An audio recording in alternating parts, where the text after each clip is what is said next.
Fala galerinha do Dominantes Online, tudo bem? Então vamos lá, olha só.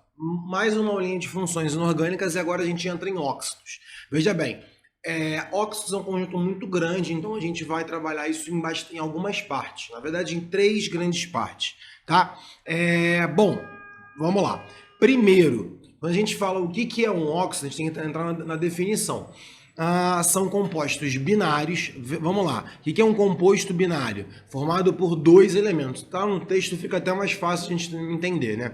Então, é sempre um elemento mais o oxigênio, né? Então, aqui pelo texto, nos quais o oxigênio será obrigatoriamente o elemento mais eletronegativo. Só existe um elemento que é mais eletronegativo que o oxigênio. É o flúor.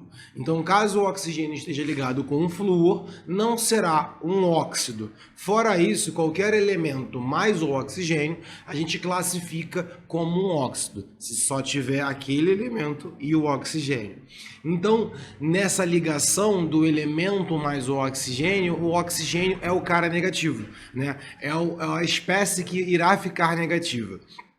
Beleza? Tá? E aqui tem algumas questões de inox. Nesse caso, a gente vai escutar muito, por mais que seja o grupo óxidos, existem também os peróxidos e os superóxidos, tá? Sempre nesse caso, quando escutar a palavra óxido, óxido de alguma coisa, saiba que o NOx do oxigênio aqui é -2.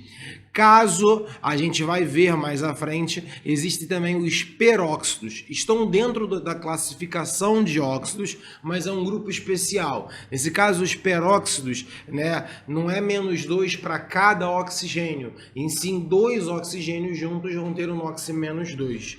Então você não vai ter um peróxido onde só tenha um oxigênio. A quantidade dele é 2. Superóxido é outra classe especial bastante instável, mas existe. É onde 4 oxigênios tem NOx -2. Veja bem, quando eu faço isso, o NOx médio de cada oxigênio é -1, né? Porque são 2, cada um é -1. Total, -2. Aqui dá um NOx médio fragmentado, dá -0,5, pode acontecer. Quando o NOx, você calcular o NOx do oxigênio e der esses NOx -1 ou -0,5, saiba que eu estou falando de peróxidos e superóxidos, tá? Fora isso, se é um composto binário, o oxigênio é -2, tá bom? Tá, Bruno, mas como é que eu vou saber cada caso? Segura que com o tempo eu vou falando, nessa parte aqui, a gente vai comentando, na parte 3 especificamente, eu falo sobre esses 2 carinhas, os peróxidos e os superóxidos. Bom, tá, entendi. Binário quer dizer que tem 2, mas quer dizer que precisa ter um de cada um? Não necessariamente, né? Você pode ter, como por exemplo, o CO2, que você tem 2 oxigênios, então a quantidade de átomos que existe na estrutura são 3. É binário porque tem 2 elementos, tá? Não porque tem 2 átomos. Aqui seria triatômica, por sinal. Beleza. Sabendo disso, a gente vai para a classificação geral, mas a classificação geral é quanto ao tipo de ligação. Se o óxido, lembra que o óxido porque tem um oxigênio ligado, né? Então é algum elemento ligado ao oxigênio. Se isso for uma ligação iônica, a gente diz que é um óxido iônico. Tá? E por quê? De forma gerais, as propriedades físicas são acarretadas, são ligadas a isso, a esse tipo de ligação. Né? Se a ligação é iônica ou se a ligação é covalente, como está aqui embaixo. Aí repara que eu já botei um destaque. Geralmente é um metal, né? Um metal, já que o oxigênio é um não metal, é um ametal. Então, se o metal estiver ligado ao oxigênio, o que a gente vai ter é uma ligação iônica. Se é uma ligação iônica, é um óxido iônico.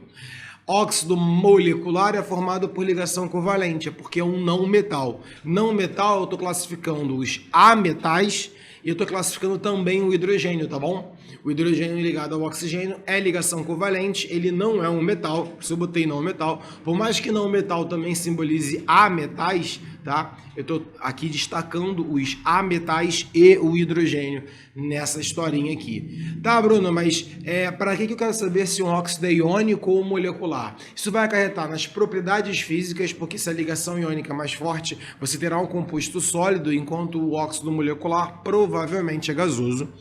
Essa é a primeira grande sacada. Segundo, que a nomenclatura geral é influenciada por isso. Então, óxidos iônicos têm uma nomenclatura, óxidos moleculares têm outra nomenclatura, tá? A nomenclatura de óxidos iônicos é devido ao NOx, a gente usa carga, e a nomenclatura de óxido molecular a gente usa quantidade de cada uma das espécies para falar. Tá, Bruno? Como assim? Vamos lá aqui, ó. Óxidos moleculares. Você vai reparar que eu botei um espacinho aqui no óxido, um espacinho no elemento em questão. Por quê? Porque você tem que determinar a quantidade de oxigênios que tem. Então, se tiver um oxigênio, você vai chamar de monóxido. Se tiver 2, dióxido. Se tiver 3, trióxido. Se tiver 4, tetróxido. Se tiver 5, pentóxido. Se tiver 6, exódido. Quase que não foi, e é porque 6 é quase difícil, heptóxido, que já aparece algumas vezes, tá? E pro elemento, para não travar, é a mesma coisa que a gente já falou antes, tá? Só um grande detalhe é que esse mono aqui pro elemento a gente quase não usa, tá? Então, assim, quando tem um do elemento, acaba que a gente continua falando só o nome do elemento, a gente não precisa se embolar tanto em relação a isso. Bom, vamos na prática que fica mais fácil? Olha para cá. CO, né? Tem um carbono e um oxigênio. A ligação é covalente, é um óxido molecular e o nome desse cara é monóxido, porque só tem um oxigênio, de carbono. Se tiver 2 oxigênios, já é outro óxido e é o dióxido de carbono. São substâncias diferentes e pelo nome está destacando a relação de quantidades de oxigênio para carbono. Geram óxidos com características totalmente diferentes, por mais que ambos sejam gasosos, né? E aí a gente pode traçar isso pelo tipo geral de óxido que ele é. Eu tenho N2O5, só 5, né? Na hora de montar pentóxido, porque tem 5 oxigênios de dinitrogênio. Fica um estranhozinho aqui, fica, mas pode. Beleza? Tá bom? Então essa é a nomenclatura de óxidos moleculares. Bem suave mesmo. A gente vai agora para a nomenclatura dos óxidos iônicos. Aí veja bem, eu já coloquei aqui, né, aqui até mais tranquilo, é o seguinte: o elemento que está ligado ao oxigênio pode ter NOx fixo ou NOx variável. E a nomenclatura vai condizer com isso. Se tiver NOx fixo é muito fácil. Por quê? Porque é só colocar o elemento. Porque se o oxigênio, na forma de óxido, tem um NOx fixo de -2 e o elemento também tem um NOx fixo, eu consigo montar a estrutura dele, tá? Mas, Bruno, eu não lembro quem são os elementos, principalmente os metais de NOx fixo. Eu te falo aqui agora. Deveria? Não, não deveria, porque você já assistiu a aula de NOx. Mas eu falo, tá? São os elementos do grupo 1, ou família 1A, que são conhecidos como metais alcalinos, da 2A, que são os metais alcalinos terrosos. Além deles, você vai encontrar o alumínio com carga +3, você vai encontrar o zinco com carga +2 e você vai encontrar a prata, principalmente esses caras que são NOx fixos. Então, quando você encontra esses elementos ligados ao oxigênio, independendo da quantidade, né, você diz que você tem o óxido de e o nome do elemento. Tá bom? Um exemplo, a gente vai ter mais exemplos à frente, por exemplo, prata. Prata é +1. Como é que ficaria o óxido de prata? Bom, vamos lá, óxido de prata.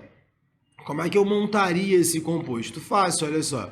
Você vai Ag, que é sempre o metal depois o oxigênio, só que a carga da prata eu sei que é +1, do oxigênio é -2. Então, para que essa afirmação seja correta, para que em cargas sejam balanceadas, eu preciso de 2 pratas para 1 oxigênio. Montei a estrutura. Então não precisava dizer que era óxido de prata? Não, não precisa. Porque o óxido de prata tem que ter essa fórmula, porque prata tem um NOx fixo. Tá? Então, para dar nome é fácil, mas do nome para a estrutura, às vezes tem que lembrar como é que é a montagem das cargas, porque você tem que montar a estrutura do composto. Você não leva em consideração a quantidade, você não diz que isso é monóxido, você não diz que isso é dióxido. Beleza? Tá? E, Bruno, se for variável? Se for variável, você tem que indicar. Você tem que indicar o NOx. Você pode calcular? Pode. Por quê? Porque você sabe que o NOx do oxigênio aqui é -2. Se é -2, você consegue calcular, sabendo a fórmula, o NOx do elemento. E aí o NOx do elemento você vai colocar em um número romano, aqui do lado. Então, por exemplo, se você calcula o NOx de um elemento ligado ao oxigênio e o NOx é 3, óxido do elemento 3 em romano. Você não coloca o NOx em romano nos caras que são fixos. Ou seja, nos elementos fixos, você não usa essa informação. Por quê? Porque é redundância. É igual nas bases. Nas bases eu falei a mesma coisa também lá nos hidróxidos. É redundância, né? E esse é um erro na química. Nesse caso, a redundância é um erro. Por quê? Porque se você fala que é um óxido de prata 1, como a gente falou ali, você está sugerindo que existe como ter um óxido de prata 2 ou um óxido de prata 3. E não tem. Com prata só pode ter ela com carga mais 1. Já quando você coloca do lado é porque você está dizendo que existem outras possibilidades. Tá? Uma outra forma menos usual, mas ainda assim frequente em provas, é em vez de colocar o NOx, se você souber as variações de NOx que aquele elemento faz, como por exemplo, o ferro pode variar mais 3 ou mais 2, você coloca um prefixo ao nome dele. No caso do ferro, o ferro quando está no seu maior NOx eu chamo de férrico, e o ferro quando está no menor NOx eu chamo de ferroso. Então teríamos o óxido férrico ou o óxido ferroso. Beleza? Tá? Para não ter problema, tá aqui alguns exemplos. Com o sódio, ele pertence à família 1A. Então, eu olhei um óxido com sódio, já sei que é óxido de sódio. Pá, tranquilo assim. Com o óxido de ferro, né, óxido de ferro 2, calculando o NOx, que eu calculei que o oxigênio é menos 2, então ele só pode ser mais 2. Ou, na sua menor versão, óxido ferroso. E aqui, ó, óxido de ferro 3 ou óxido férrico. Aqui, se a gente colocar na versão de óxido molecular, vale colocar? Sincero, já falei para vocês, não coloca, tá? Se for para colocar na preferência, né, pensando numa prova discursiva, né, mais à frente ou não, até mesmo numa múltipla escolha, e você precisa colocar o NOx, vai prevalecer a regra do NOx. Então você poderia colocar um nome usando o número romano para um óxido molecular? Poderia. Poderia porque essa é mais atual. Tá? Mas a gente prefere, é mais comum, é mais um padrão, colocar aquela nomenclatura por quantidade nos óxidos moleculares. Beleza? Tá? Então, olha só.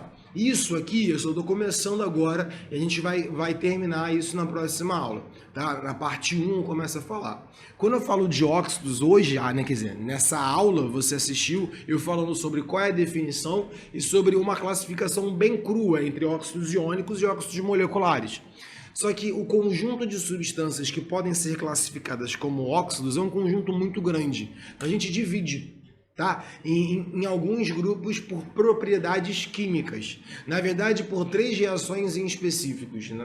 3 grandes reações que são mais comuns para classificar. Como eles reagem com água, como eles reagem com ácidos e como eles reagem com base.